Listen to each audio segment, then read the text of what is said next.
facility, you probably have many questions, concerns, and anxieties. One concern may be for your personal safety.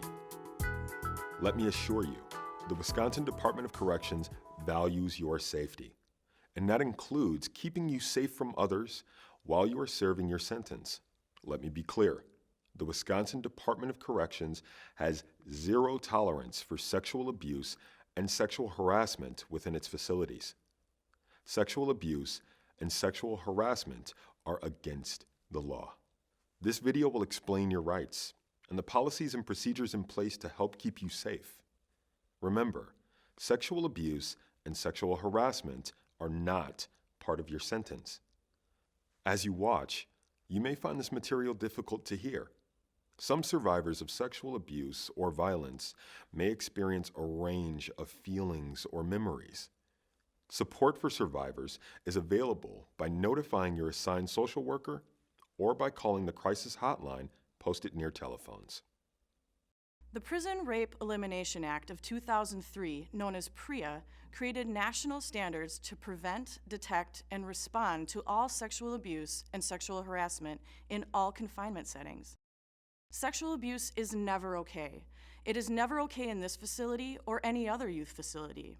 In response, the Wisconsin Department of Corrections put policies and procedures in place to help keep you safe and to make it possible for you to get help if you've been sexually abused or sexually harassed. We are committed to investigating all reports, offering support to all victims, and pursuing discipline for all perpetrators.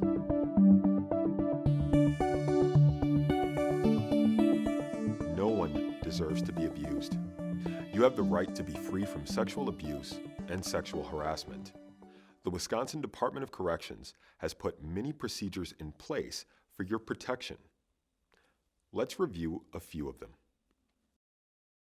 During intake and orientation, you will receive education about sexual abuse and sexual harassment in confinement. If you have difficulty understanding this video or the materials you are given, please notify a staff member. Soon after you arrive at this facility, you will also be asked a series of questions to determine the safest, most appropriate housing, bed, work, education, and program locations. Except in an emergency, you will be pat and strip searched by a staff member of the same gender. Transgender and intersex youth are given the opportunity to shower separately. Their housing and programming placements are reviewed more regularly for safety. When a staff member of the opposite gender enters a housing unit, their presence is announced. Your facility may use a tone or a light to alert you. This gives you the opportunity to cover up while using the bathroom, showering, and changing clothing. Youth who experience sexual abuse may receive free medical treatment, mental health care, and support from an outside advocate. Every report of sexual abuse and sexual harassment is investigated by a specially trained investigator. In addition to zero tolerance for sexual abuse and sexual harassment, the Wisconsin Department of Corrections has zero tolerance for retaliation. Any youth who reports sexual abuse will be monitored for at least 90 days to ensure that they have not been retaliated against by staff or other youth.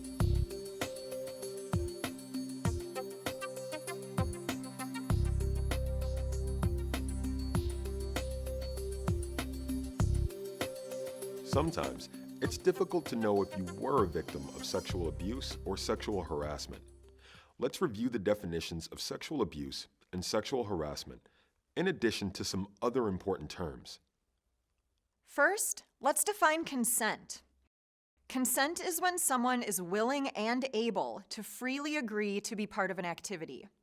If someone does not agree or is unable to agree because they are asleep, unconscious, drugged, afraid, coerced, feeling threatened, or don't understand what's going on, then they have not consented. Because staff members have authority over youth, a youth can never truly consent to sexual activity with a staff member, even if they agree. Staff members include Department of Corrections staff, volunteers, and contractors. It is always against the law for a staff member to engage in sexual activity with a youth. Sexual abuse by another youth is sexual activity that is not wanted or agreed to. It includes contact between the penis and the vulva, or the penis and the anus, including penetration by a body part or object. Contact between the mouth and the penis, vulva, or anus, and/or intentional touching of the genitalia, anus, groin, breast, inner thigh, or buttocks. Sexual abuse by a staff person includes any sexual activity. Please refer to your handbook for a complete description of sexual abuse. Keep in mind, to ensure your safety and the safety of those near, staff members may have to search your body or observe you while you're in the bathroom. If these tasks are conducted according to policy and as part of their official duties, it is not sexual abuse. Sexual harassment is repeated and unwanted sexual comments or gestures by a staff person or another youth. These comments or behaviors may be threatening, insulting, degrading, or disrespectful. Sexual harassment may include requests for sexual favors, joking about sexual topics, remarks about someone's private body parts, and/or insults about someone's sexual orientation or gender identity. Harming someone because that person did or said something hurtful to you is retaliation. This may include threats of or actual physical or verbal harm after someone reports an incident of sexual abuse. Falsely accusing someone is a form of retaliation. Limiting a victim's or reporter's access to programming is also a form of retaliation. There are many words someone may choose to describe their gender identity and sexual orientation. LGBTI stands for lesbian, gay, bisexual, transgender, and intersex. These represent just a few of those words. PREA and the Wisconsin Department of Corrections support protection for anyone who identifies as lesbian, gay, bisexual, and/or transgender, and for those who have an intersex diagnosis.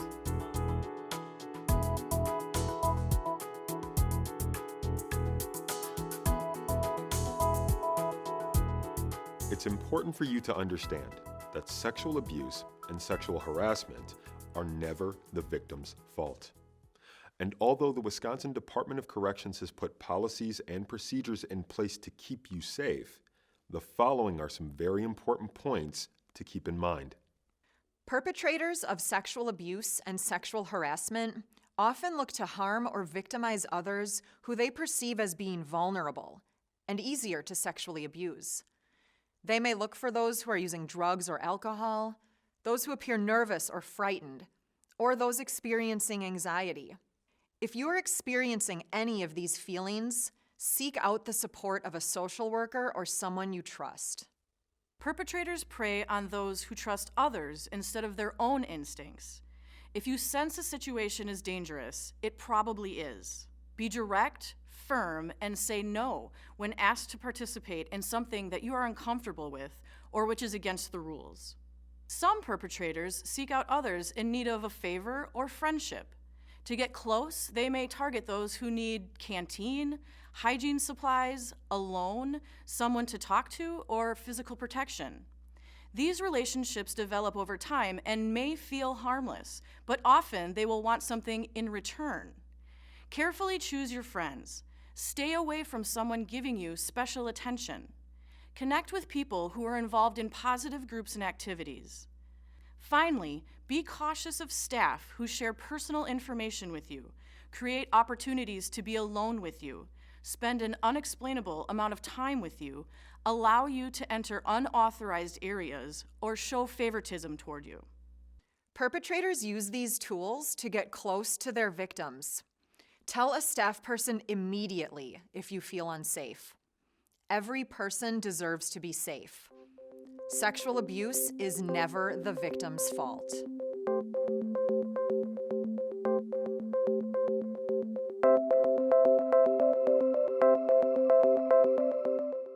As we've explained, the Wisconsin Department of Corrections makes every effort to keep you safe. However, if you experience sexual abuse, please reach out. Tell someone. Get help.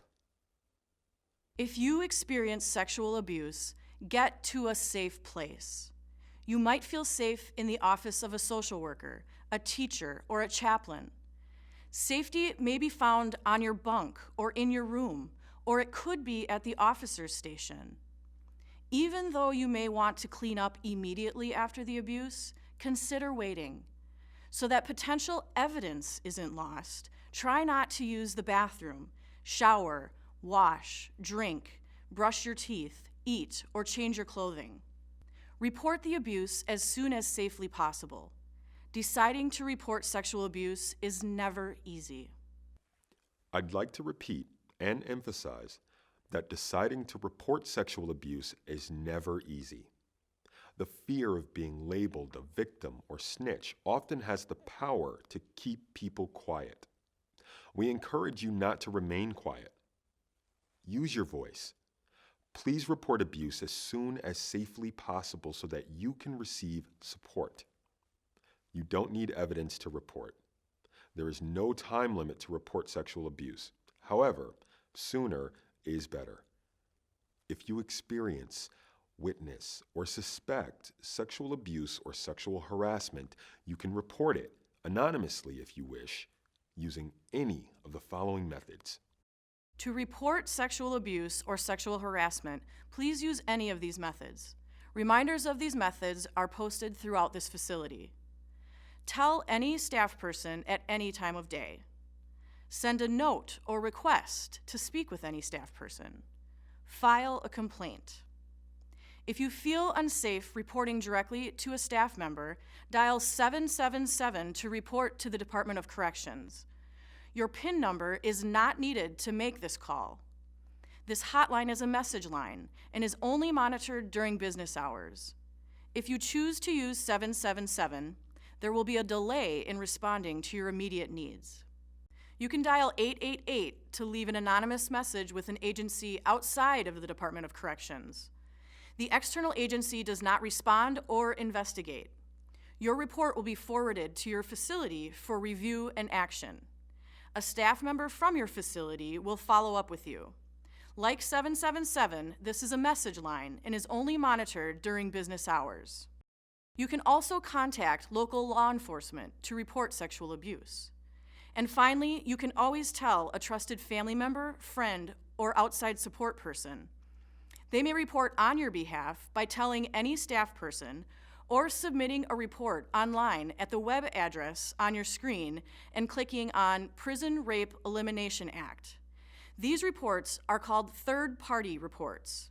Your report will be treated as confidentially as possible.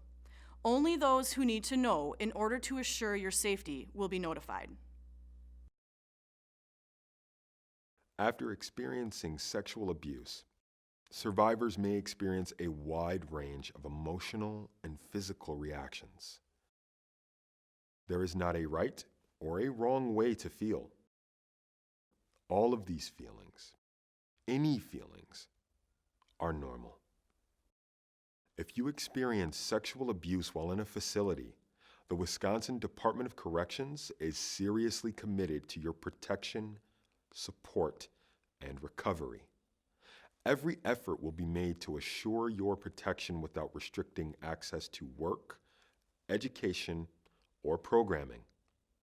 Youth who experience sexual abuse are encouraged to do the following. Allow medical staff to examine you for sexually transmitted infections, pregnancy, and injuries which may or may not be visible. Consider talking with someone. Support may come from a trusted friend, family member, or someone at your facility like a medical or mental health staff person, teacher, chaplain, or victim services coordinator. Victims may also consider receiving support from an outside local sexual assault agency and advocate. Advocates are trained to provide confidential support after sexual abuse. They will listen and provide information and education. Their services are free and are not connected to the Department of Corrections. If you report an incident of sexual abuse, your facility's victim services coordinator will meet with you to talk about the support services available to you, including advocacy. If you'd rather, You may also call the agency's crisis hotline directly for support. Their telephone number is posted throughout this facility. All of these services are free and may be accessed at any time. If you choose, you may also connect with your parents, legal guardian, or attorney.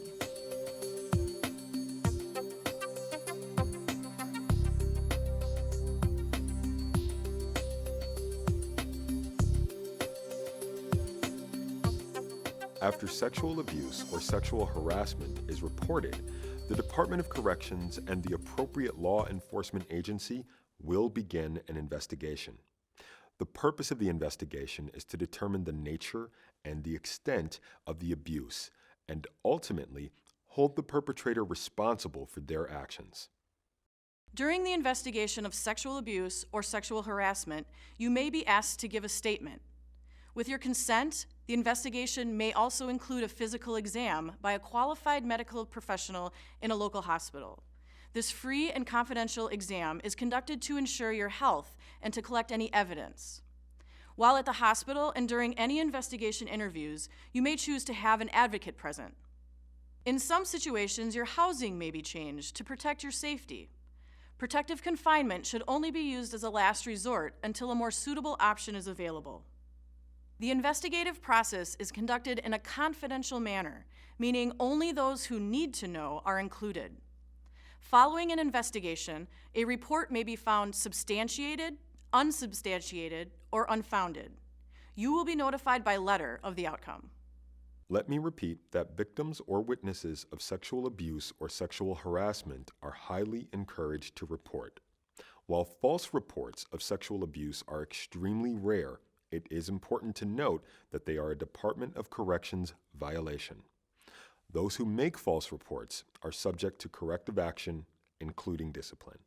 Staff and youth who are found to have engaged in sexual abuse, sexual harassment, or retaliation are subject to disciplinary procedures and sanctions, up to and including referral to local law enforcement for investigation and prosecution in accordance with Wisconsin criminal law. As you enter this facility, the Wisconsin Department of Corrections wants you to clearly understand that there is zero tolerance for sexual abuse and sexual harassment. And let me repeat, sexual abuse and sexual harassment are not part of your sentence.